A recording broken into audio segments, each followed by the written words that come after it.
Hello everyone. So in this video of obstetric and gynecology, today we are going to start a new topic on antepartum hemorrhage. So we will be talking about antepartum hemorrhage, its definition, its causes, and the main important cause of antepartum hemorrhage, that is placenta previa and abruptio placenta, in detail in next video.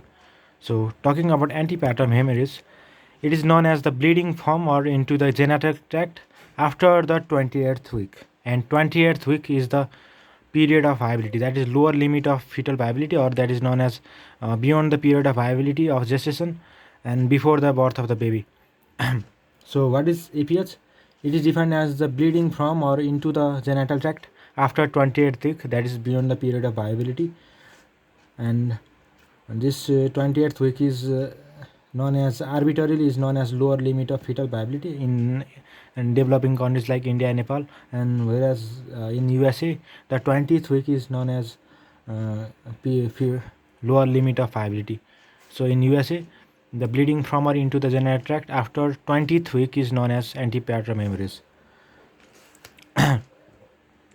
So talking about the causes of APS, the firstly we have the due to majority of the causes due to placental bleeding, and we have the two important causes, that is placenta previa and abruptio placenta. They constitute almost half of the cases of the APS causes, and placental bleeding constitutes 70%.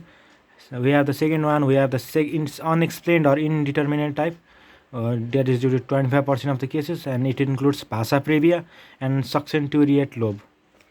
And the extra placental causes, we have the local cervicovaginal lesion like cervical polyp, carcinoma cervix, varicose vein, local trauma, and cervical ectopy, and these constitute around 5% of the cases.